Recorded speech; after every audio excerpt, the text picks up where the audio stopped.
پروهمه شور و غوغا دارد، قاضی خدای باشد، روح الامین منادی، نه رشوه و تعصب، نه میل نه محابا.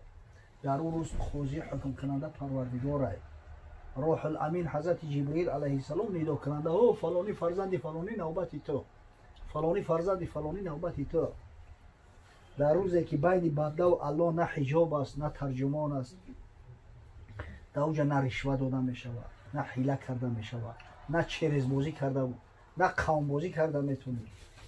روزی که خلق عالم از خاک سر برآرند، بینی همه زبان ها پرویل و دره ها. وقتی مردم میگه از خاک میخیزند، خدای تعالی حشرشون میکنه، همه در گریه و نالند، همه وای جان خش میگن. خلقان چنان بگیریند از دهشت قیامت، که از آب چشم ایشون گردد زمین چه دریا. همه قدر دیگه مردم ناله و فیغان میبردارن از دهشت قیامت، که از آب چشم شو زمین رنگ دریا و جاری میشود. رمی مادر شده گریزان از پیش قرة العین، مهری برادر آنجا از جان شده تبرع. مادر از پیش فرزندش میگریزه، فرزند از پدر و مادرش میگریزه که ما بودو نگن که دوست گیریم که یگان سرکی گناه ما به کلا بگی، یا ثواب یک تکبیری اول تبرم عطا که هدیه که علمی خیلی روزه. شک گفت حبت سودا سیاه دانه برای تمام دردها شفا است، مگر از سم. تمام درد شفا میبخشد، فقط همین سم شفا نمیبخشد. این سمش چی است یا رسول الله؟ حضرت گفت الموت، مرگ.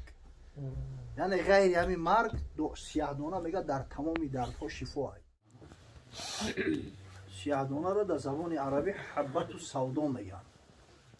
حبت سودا خدا سیاه دانهش میگیم، حبت بدون نخی. الحمدلله رب العالمین حالی بسیار اومده است. اردک اردی خمیر، همین مقصد کوفتگیش هم میآید، بروغن آمیختش هم میآید، هر نمونش اومده است. مزش هم دیدیم. حقیقتا در طب به نهایت منفعت کلان دارد. امروز علم طب هم میره 100% اثبات کرده گیره. امام بخاری روایت میکند از خالد ابن سعد. خالد ابن سعد یک تابعی است. میگه در یکی از سفرها همراه صحابی پیغمبر غالب ابن ابجر بودیم. حضرت بیمار شد. میگه همین صحابی بیمار شد، میگه ما هم دیگه بیمار کشیدیم. همین تو بازگشته اومدم، همین مدینه منوره اومدیم. غالب میگه غالب هم بیمار است، غالب ابن ابجر. میگه شخص از همون تابعین میگه نزدش اومد، والله علم ابن ابی عتیق. این ابن ابی عتیق از ابیروهای حواسه بگیم حضرت ابوبکر صدیق است. عبدالله نام داره، عبدالله ابن محمد ابن عبدالرحمن ابن ابوبکر صدیق. پسر حضرت ابوبکر صدیق عبدالرحمن نام داره، نواسش محمد نام داره. این حواسه میشود بگیم اکر همین ابن ابی عتیق.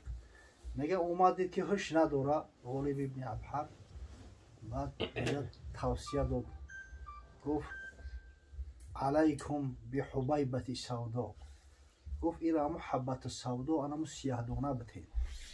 بعد میگه توصیه داد که 5 یا 7 دانه شو بگیری اردش کنی، یگون اغرق ده بچکنش، مقصد که ارد شوه و با روغن یک جایش کنین، در پتوی بینش بچکنی. زیرا میگه من این توصیه را از بی بی عایشه مادرمون رضی الله تعالی عنها شنیدم که باره میگه گفت که رسول خدا صلی الله علیه و سلم گفت ان هذه الحبة السوداء شفاء من كل داء الا من الصام. همین بیشک گفت حبت سودا سیاه دانه برای تمام دردها شفا است، مگر از صوم. تمام درد شفا میبخشد، فقط همین صوم شفا نمیبخشد. بیبی عایشه مادر میگه که قلتو و ما صوم، این صومش چی است یا رسول الله؟ حضرت گفت الموت، مرگ. یعنی غیر همین مرگ سیاه‌دانه میگه در تمام دردها شفا است. وقتی که شرح میتن همین حدیث از جمله حضرت بدرالدین عینی علیه الرحمه انا در عمدة القاری شرح صحیح بخاری به خدا قسم همین قی آورده است فاکتیچسکی یگان درد اینست که همین حبت سودا براش فایده نداشته باشد، فقط شکل صورت‌های گوناگون قطعی استفادهش میبرند.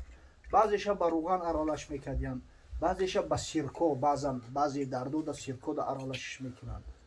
حالت‌های میشه که معجون میکنندش، رنگ خمیر میشورن که اونم تریش میکنند، مثلا بالای زخم دا میمونن. یگان درد رنج نبوده است که همه حبت سودا یک فایده و منفعتش در همون میرسیده باشد. این بیماری معده دم فایده داره، حتی کسلی قند فایده داره. باشد که همون معیار شبودون یگان متخصص خطی با گپ سری متخصص اومد، یگان متخصص همه کار خطی مصلحت کنی و دوزای معین شبگاه همون را انشالله استفاده ببری. با یقین اگر همی اخلاص داشته باشی انشالله شفا می‌یابی. پیغمبر اخلاص صلی الله علیه و سلم گفت که این سیاه‌دانه از تمام دردها شفا است، غیری همین سومش همین مرگ است. پروردگار بر ما شفای کامل عاجل و ارواح گذشته را رحمت مغفرت کنه. به فرزندان صاحب فرزندای خوب صالح صالحه بگردونه که محفل عقیقه برگزار بسازند. روح پیامبر صلی الله علیه و سلم در عالم برزخ خشنود بگردونه.